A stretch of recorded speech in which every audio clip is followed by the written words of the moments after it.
not just one. I think if you saw the thousands of people that were lining the path for you and cheering you on, you think, wow, this is great. I don't care where I come in. This is great.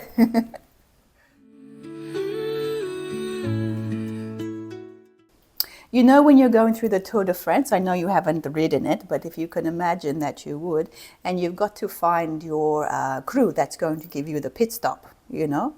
Yeah. So that's a person standing there holding out a water bottle, I think, isn't it, you know? Yeah. But how many people are standing holding out water bottles when you drive past, or waving, or yelling, or something? And you've got to navigate. You think, which one is my water bottle? Which one is my team? Which one is my team? How do they find it in the Tour de France?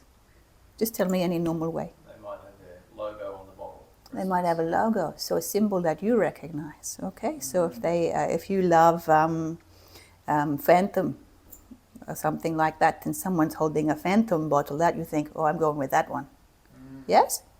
So you see, so maybe you have a color. You think, oh, green's my favorite color. Okay. So then the guides start working with you too. It's like, oh, green. Because the guides have to come down and navigate the energy as well. So the more you work with each other, hello, we say hello to them, they can join in. That's a sign. Is it the friend? No, it's not. Telstra? Supplier. Oh, okay. Or, No, but supply is good. So who's supplying your energy? That's really what you want. I don't actually want to know that, you know, but that's what we're looking for. Who is supplying your energy? Do you have a good supply? Because what happens if you get a supplier and a bit of a dud? You get the dud product, don't you? You maybe get half a water bottle filled, or maybe they filled it with, you know, some kind of drink that you don't like, you know. So you look for where the source of energy is coming from, and you check it.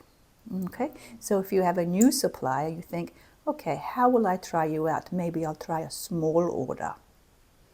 Or you don't gamble your whole money, you know, unless you're a Sagittarian like your friend and you think, I'll go to China and I'll buy it. But, you know, she had some wherewithal, and so she followed those signs because she knew, okay, so sometimes there's a risk, isn't it, then when you take an opportunity and you be prepared for the risk. Because once it's a game, then the energy is higher and you think, okay, what can happen? And the secret is to be not too attached to it, because just like you're trying to, when you start, then you try to, when you're young and you're trying to kick a goal into the soccer field, it's not as skillful as you are now, is it? You know, so you get more skillful with your guides.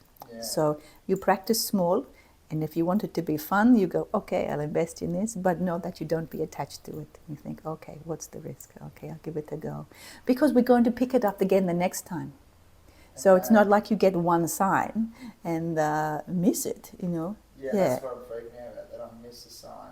No, we double down our efforts. If you double down your efforts, we double down our efforts as well, yes. Okay. So if you go past and you think, oh yeah, I really need something to drink out of, oh, here's a cup, and then, but you didn't see it, you think, oh, where is it? I can't see it. Then we'll come with a big vase or something like that. You know, it's still a vessel, isn't it? But that can hold more water and more of what you need, but you have to think, is it okay for me to drink out of a vase? Why not if the water's clean and you're very thirsty?